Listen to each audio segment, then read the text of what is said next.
नमस्कार। स्वागत है आपका 24 फनी स्टोरी चैनल में। नाग पंचमी आई। साठे के जिंदा दिली नौजवानों ने रंग बिरंगे जांघें बनवाए। अखाड़े में ढोल की मर्दाना सदाएं गूंजने लगी। आसपास के पहलवान इकट्ठे हुए और अखाड़े पर तंबोलियों ने अपनी दुकानें सजाई, क्योंकि आज कुश्ती और दोस्ताना मुकाबले का दिन है। औरतों ने गोबर से अपने आंगन लीपे और गाती बजाती कटोरों में दूध चावल लिए नाग पूजने चली। साठे और पाठे दो लगे हुए मौजे थे। दोनों गंगा के किनारे। खेती में ज़्यादा मशक्कत नहीं करनी पड़ती थी, इसलिए आपस में फौजदारियाँ खूब होती थी। आदिकाल से उनके बीच होड़ चली आती थी। साठे वालों को यह घमंड था कि उन्होंने पाठे वालों को कभी सिर न उठाने दिया। उसी तरह पाठे वाले अपने प्रतिद्वंदियों को नीचा दिखलाने की जिंदगी का सबसे बड़ा मकसद समझते थे। इनका इतिहास विजयों की कहानियों से भरा हुआ था। पाठे के चारवाही यह गीत गाते हुए चलते थे। साठे वाले कायर सगरे, पाठे वाले है सरदार। और साठे के धोबी गाते, साठे वाले 60 हाथ के, जिनके हाथ सदा तलवार। उन लोगन के जन्म नसाए जिन पाठे मान लेन अवतार। गरज आपसी होड़ का यह जोश बच्चों में माँ दूध के साथ दाखिल होता था। उसके प्रदर्शन का सबसे अच्छा और ऐतिहासिक मौका यही नागपंचमी का दिन था। इस दिन के लिए साल भर तैयारियां होती रहती थी। आज उनमें मार्ग की कुश्ती होने वाली थी। साठे को गोपाल पर नाज था, पाठे को बलदेव का गर्रार। दोनों सुरमा अपने अपने फरीक की दुआएं और आरजुएं लिए अखाड़े में उतरे। तमाशियों ने चुंबक सा असर हुआ। मौजे के चौकीदार ने लट्ठे और डंडों का यह जमघट देखा और मर्दों की अंगारे की तरह लाल आंखों तो पिछले अनुभव के आधार पर बेपता हो गई। इधर अखाड़े में दांव पेच होते रहे। बलदेव उलझता था, गोपाल पैंतरे बदलता था। उसे अपनी ताकत का जोम था, इसे अपने करबत पर भरोसा। कुछ देर तक अखाड़े से ताल ठोकने की आवाज़ें आती रही। तब यहाँ बहुत से आदमी खुशी के नारे मारे उछलने लगे। कपड़े और बर्तन और पैसे और बतासे लुटाए जाने लगे। किसी ने अपना पुराना साफा फेंका, किसी ने अपनी बोशीदा टोपी हवा में उड़ा दी। साठे के मनचले जवान अखाड़े में पिल पड़े और गोपाल को गोद में उठा लिया। बलदेव और उसके साथियों ने गोपाल को लूहू की आंखों से देखा और दांत पीस कर रह गए। 10 बजे रात का वक्त और सावन का महीना। आसमान पर काली घटाएं छाई थी। अंधेरे का यह हाल था कि जैसे रोशनी का अस्तित्व ही नहीं रहा। कभी कभी बिजली चमकती थी, मगर अंधेरे को और ज़्यादा अंधेरा करने के लिए मेंढकों की आवाज़ें जिंदगी का पता देती थी, वरना और चारों तरफ मौत थी। खामोश, डरावने और गंभीर साठे के झोपड़े और मकान इस अंधेरे में बहुत गौर से देखने पर काली काली भेड़ों की तरह नजर आते थे। न बच्चे रोते थे, न औरतें गाती थी। पवित्र आत्मा बुढ़े राम नाम न जपते थे, मगर आबादी से बहुत दूर कई पुरुषों सो नालों और ढाक के जंगलों से गुजरकर जवार और बाजरे के खेत थे। उनकी मेड़ों पर साठे के किसान जगह जगह मंडियाँ डाले खेतों की रखवाली कर रहे थे। तले जमीन, ऊपरे अंधेरा, मीलों तक सन्नाटा छाया हुआ। कहीं जंगली सूरों के गोल, कहीं नीलगायों के रेवड़। चिलम के सिवा कोई साथी नहीं, आग के सिवा कोई मददगार नहीं। जरा खटका हुआ, चौंक पड़े। अंधेरा भय का दूसरा नाम है। जब मिट्टी का एक ढेर, एक टूटा पेड़, घास का ढेर भी जानदार चीज़ें बन जाती है, अंधेरा उसमें जान डाल देता है। लेकिन यह मजबूत हाथों वाले मजदूर, जिगर वाले मजबूत इरादे वाले किसान हैं कि यह सख्तियाँ झेलते हैं ताकि अपने ज़्यादा भाग्यशाली भाइयों के लिए भोग विलास के सामान तैयार कर सके। इन्हीं रखवालों में आज का हीरा साठे का गौरव गोपाल भी है, जो अपनी मेढ़िया में बैठा हुआ और नींद को भोगने के लिए धीमे सुरों में यह गीत गा रहा है। मैं तो से नैना लगाए पछताई रे। अचानक उसे किसी के पाँव की आहट मालूम हुई। जैसे हिरन कुत्तों की आवाज़ को कान लगाकर सुनता है, उसी तरह गोपाल ने भी कान लगाकर सुना। नींद की ओघाई दूर हो गई। लट कंधे पर रखा, मुड़ैया से बाहर निकल आया। चारों तरफ कालीमा छाई हुई थी, हल्की हल्की बूंदें पड़ रही थी। वह बाहर निकला ही था कि उसके सर पर लाठी का भरपूर हाथ पड़ा। वह त्योर कर गिरा और रात भर वहीं बेसुध पड़ा रहा। मालूम नहीं उस पर कितनी चोटें पड़ी। हमला करने वाले ने तो अपनी समझ में उसका काम तमाम कर डाला, लेकिन जिंदगी बाकी थी। यह पाठे के गैरतमंद लोग थे जिन्होंने अंधेरे की आड़ में अपनी हार का बदला लिया था। गोपाल जाति का अहीर था, न पढ़ा न लिखा, बिल्कुल अक्खड़। दिमाग रोशन ही नहीं हुआ तो शरीर का दीपक क्यों गुलता। पूरे 6 फुट का कद, गठा हुआ बदन, ललकान कर गाता तो सुनने वाला मील पर बैठे हुए उसकी तानों का मजा लेता है। गाने बजाने का आशिक होली के दिनों में महीने भर तक गाता। सावन में मल्हार और भजन तो रोज का सगल था। निडर ऐसा कि भूत और पिशाच के अस्तित्व पर उसे विद्वानों जैसे संदेह थे, लेकिन जिस तरह शेर और चीते भी लाल लपेटों से डरते हैं, उसी तरह लाल पगड़ी से उसकी रूह असाधारण बात थी। लेकिन उसका कुछ बस न था। सिपाही की वह डरावनी तस्वीर जो बचपन में उसके दिल पर खिंची गई थी, पत्थर की लकीर बन गई थी। शरारतें गई, बचपन गया, मिठाई की भूख गई, लेकिन सिपाही की तस्वीर अभी तक कायम थी।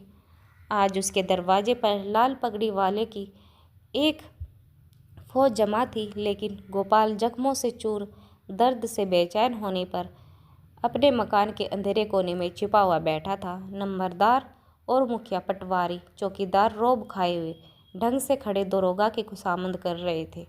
कहीं अहीर की फरियाद सुनाई देती थी, कहीं मोदी रोना धोना, कहीं तेली की चीख पुकार, कहीं कमाई की आंखों से लहू जारी। कलवाखार खड़ा अपनी किस्मत को रो रहा था। फौज और गंदी बातों की गरम बाजारी थी। दरोगा जी निहायत कारगुजार अफसर थे, गालियों में बात करते थे। सुबह को चारपाई से उठते ही गालियों का वफीजा पड़ते थे। मेहतर ने आकर फरियाद की, हजूर अंडे नहीं हैं। दरोगा जी हंटर लेकर दौड़े और उस गरीब का भुरकुश निकाल दिया। सारे गांव में हलचल पड़ी हुई थी। कांस्टेबल और चौकीदार रास्तों पर यूं अकड़ते चलते थे गोया अपनी ससुराल में आए हों। जब गांव के सारे आदमी आ गए तो वारदात हुई और इस कमबख्त गोलाब ने रपट तक न कराई। मुखिया साहब बेत की तरह कांपते हुए बोले, हजूर अब माफ़ दीजिए। दरोगा जी ने गजबनाक निगोही से उसकी तरफ देखकर कहा, यह इसकी शरारत है। दुनिया जानती है कि जुर्म को छुपाना जुर्म करने के बराबर है। मैं इस बदकास को इसका मज़ा चखा दूंगा। वह अपनी ताकत के जोम में भुला हुआ है और कोई बात नहीं। लातों के भूत बातों से नहीं मानते। मुखिया साहब ने सिर झुकाकर कहा, हजूर अब माफ़ भी दीजिए। दरोगा जी तो योरिया चढ़ गई और झुंझलाकर बोले, अरे हजूर के बच्चे, कुछ सठिया तो नहीं गया? अगर किसी तरह माफ़ी देनी होती तो मुझे कुत्ते ने काटा था कि यहाँ तक दौड़ा आता। न कोई मामला न कोई बात, अब बस माफ़ी की रट लगा रखी है। मुझसे ज़्यादा फुर्सत नहीं है, नमाज पढ़ता हूँ। तब तक तुम अपना सलाह मशवरा कर लो, मुझे हंसी खुशी रुखसत करो, वरना गोश्खा को जानते हो, उसका सारा पानी भी नहीं मांगता। सरोगा तकवे तरासत के बड़े पाबंद थे और 5 वक्त की नमाज पढ़ते थे। 30 रोज़ रखते, ईदों में धूमधाम से कुर्बानियाँ होती। इससे अच्छा आचरण किसी आदमी में और क्या हो सकता। मुखिया साहब दबे पांव गुपचुप ढंग से गोरों के पास और बोले, यह दरोगा बड़ा काफिर है, 50 से नीचे तो बात ही नहीं करता, अव्वल दर्जे का थानेदार है। मैंने बहुत कहा, हजूर गरीब आदमी है, घर में कुछ सुविधा नहीं, मगर वह एक नहीं सुनता। गोरा ने घूंघट में मुँह छिपाकर कहा, दादा उनकी जान बच जाए, कोई तरह की आँच न आ पाए, रुपये पैसे की कोनो बात नहीं, इसी दिन के लिए तो कमाया जाता है। गोपाल खाट पर पड़ा सब बातें सुन रहा था।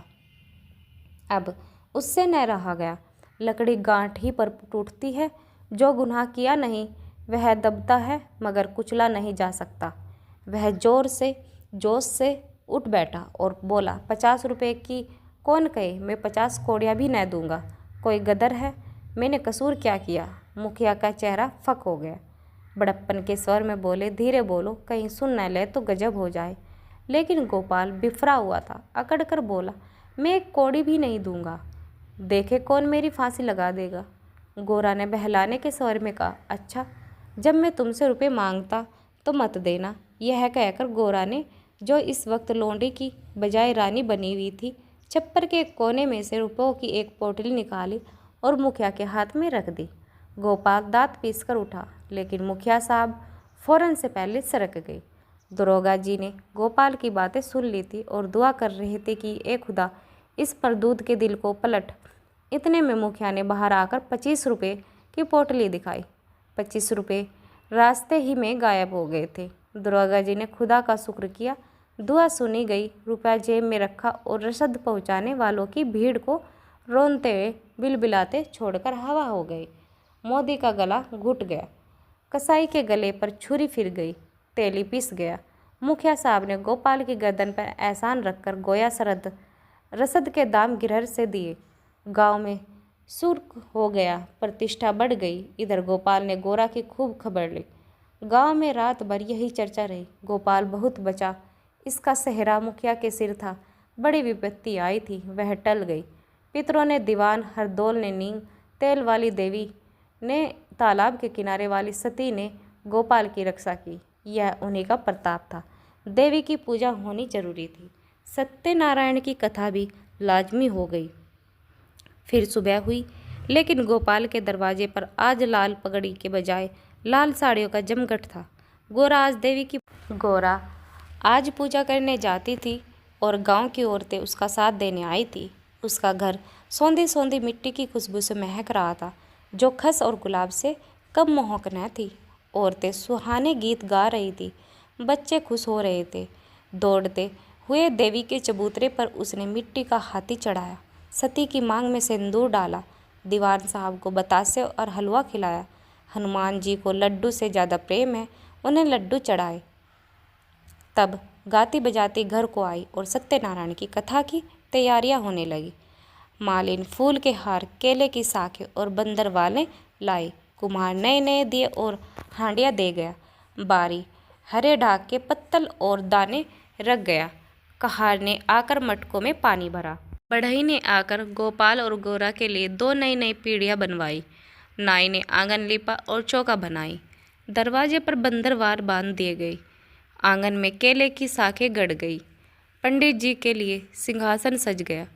आपस के कामों की व्यवस्था खुद ब खुद अपने निश्चित दायरे पर चलने लगी। यही व्यवस्था संस्कृति जिसने देहात की जिंदगी को आडंबर की ओर से उदासीन बना रखा है।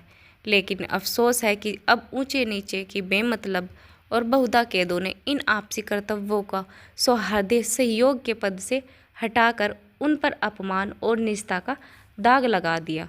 शाम हुई। पंडित मोटेराम जी ने कंधे पर झोली डाली, हाथ में शंख लिया और खड़ाऊ पर खटपट करते गोपाल के घर आ पहुँचे। आंगन में टाट बिछा हुआ था। गांव के प्रतिष्ठित लोग कथा सुनने के लिए आ बैठे। घंटी बजी, शंख फूंका गया और कथा शुरू हुई। गोपाल भी गाढ़े की चादर ओढ़े एक कोने में फूंका गया। कथा शुरू हुई। गोजाल भी गाढ़े की चादर ओढ़े एक कोने में दीवार के सहारे बैठा हुआ था। मुखिया, नंबरदार और पटवारी ने मारे हमदर्दी के उससे कहा, सत्यनारायण की महिमा थी, तुम पर कोई आँच न आए। गोपाल ने अंगड़ाई लेकर कहा, सत्यनारायण की महिमा नहीं, यह अंधेर है। दोस्तों, हमारी ये कहानी यहीं पे समाप्त होती है। आप लोगों को कहानी अच्छी लगे तो लाइक और शेयर और कमेंट जरूर करें।